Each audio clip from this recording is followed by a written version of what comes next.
Ryme Nation family, welcome back to the channel. Hope everyone is doing good today.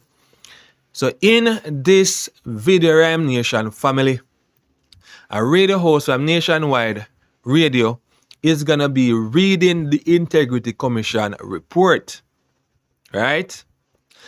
That was tabled in Parliament on December 10.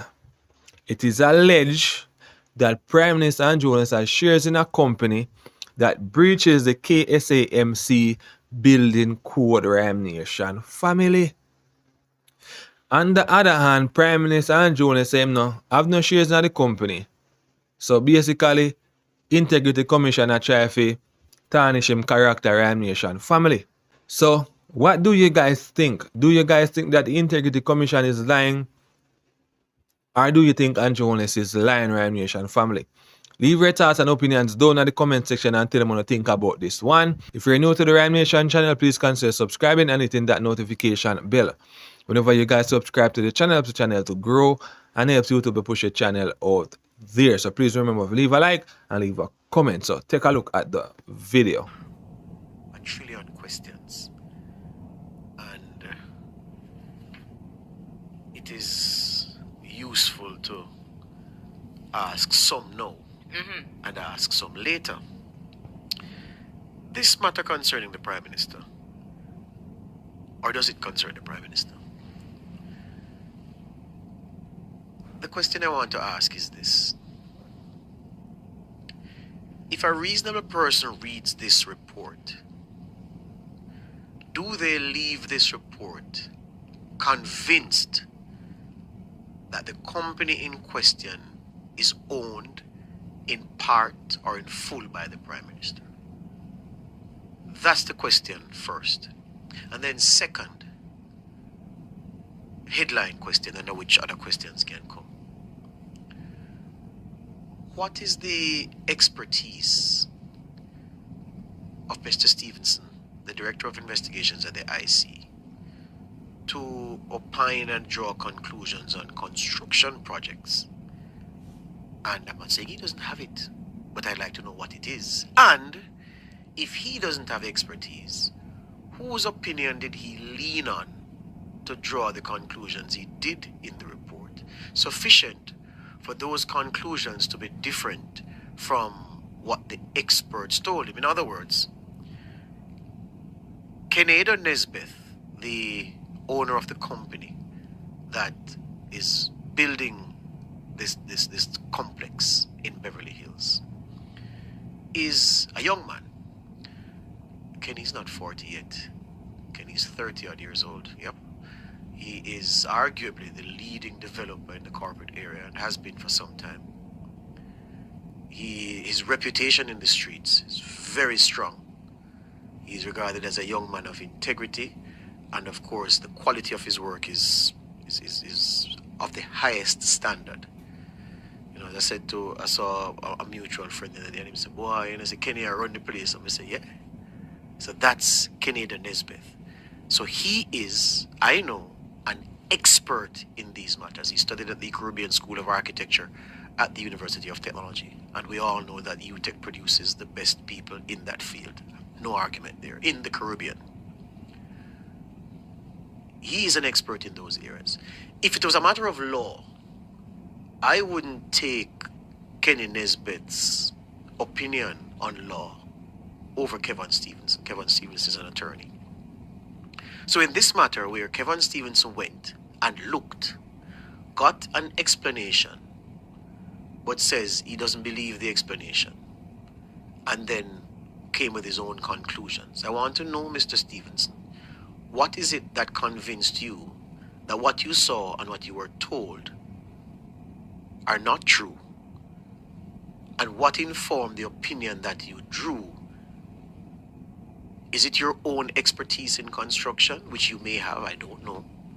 Or is it that you consulted with someone else who said, no, Mr. Stevenson, what I tell you say is not so, and what you saw, this is what you saw, blah, blah, blah, this is what the thing is, and you relied on that. It's very important in something like this, because now we have one of the leading developers in the corporate area.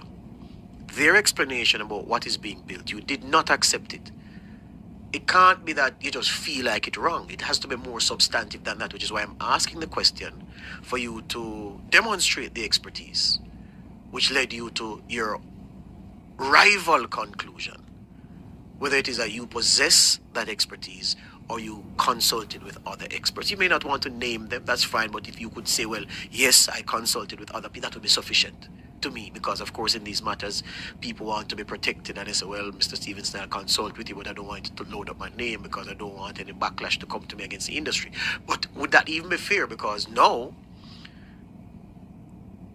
there may be a cloud over Mr. Nesbitt's head, because you would have been said to have lied to the Integrity Commission. And a man's reputation is priceless, especially when a man is at the top of his game.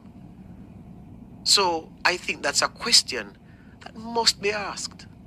On to the Prime Minister now. Reading this thing last evening, I read it last night, I read it this morning, I'm going to read it a while ago.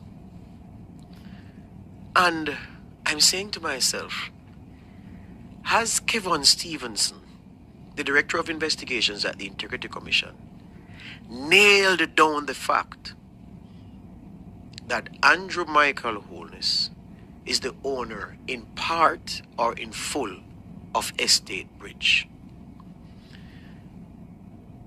Mr. Stevenson makes many conclusions in this report. I'm going to make one myself in this space. My conclusion is no. Here's why.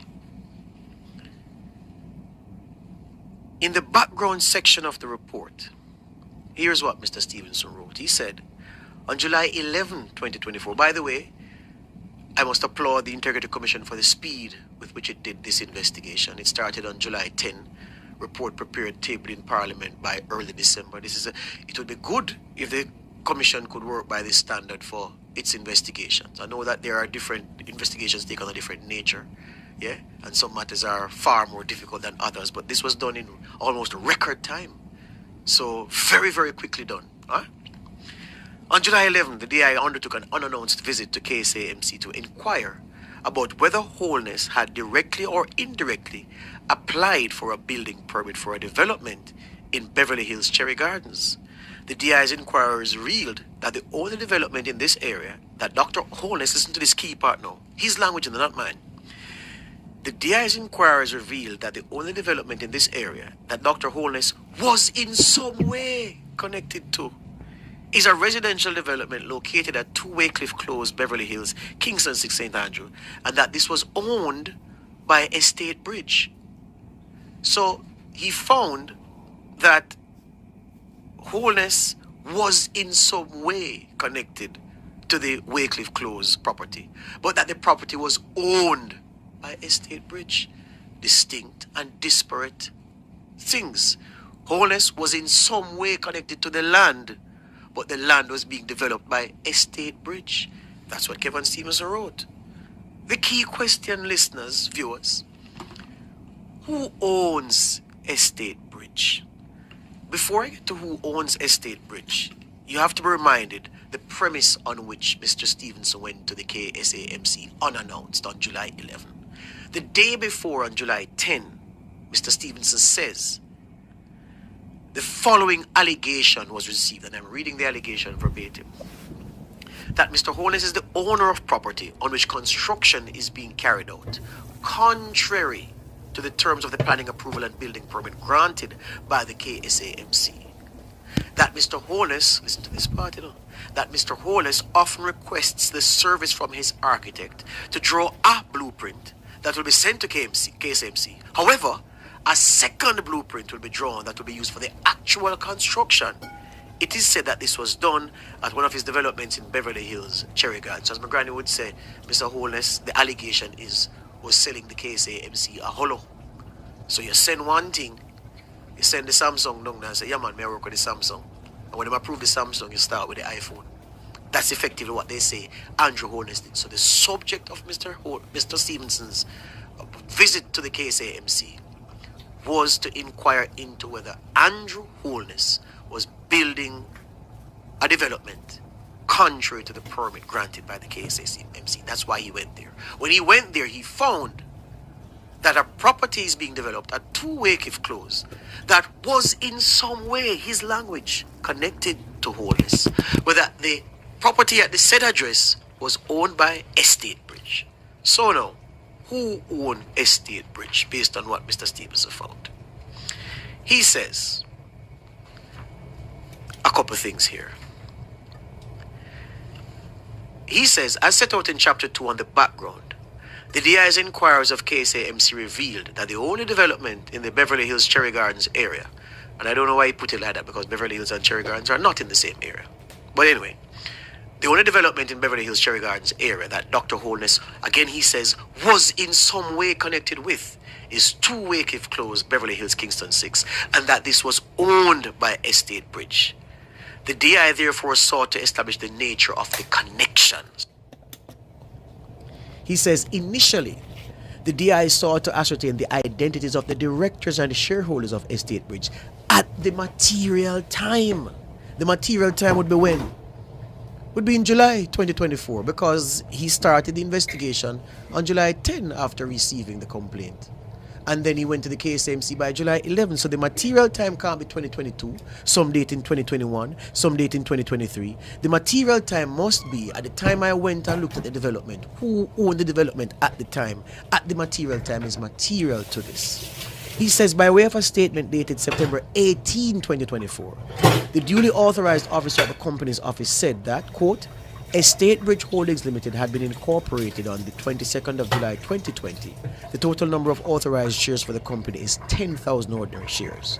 He says the duly authorized officer at the company's office also provided the following information in respect of the directors and shareholders of Estate Bridge. So, the director, the person at the company's office is now telling Kevin Stevenson who owns Estate Bridge.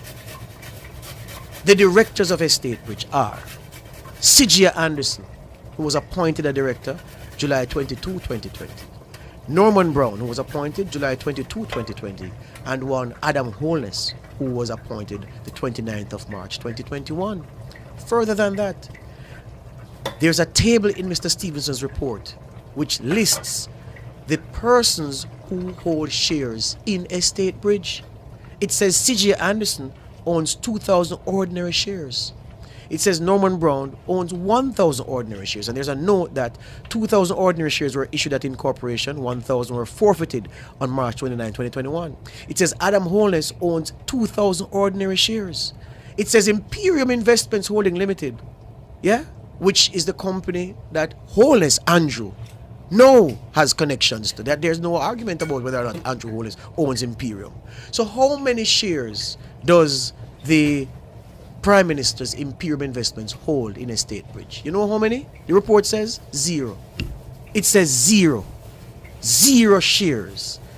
The time is running out, I can't go anymore. But I ask myself the questions to say, well, on there. Am I reading Chinese language? Am I reading Chinese language?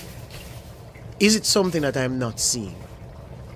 If anybody knows where in this report the Prime Minister owned Estate Bridge at the time this thing was developed, and at the time the property was being developed, and at the time Mr. Stevenson went there, tell me which part of the report it is so I can find it. Because based on what I have read, Andrew Holness did not own Estate Bridge, does not own Estate Bridge. He owned a company that had a share in Estate Bridge that relinquished those shares, and the company's office says Estate Bridge is owned by Norman Brown, Sigia Anderson, Adam Holness, and that the Prime Minister held 0 ordinary shares. So, Mr. Stevenson, how come? Nail that down for me, sir. Please and thanks.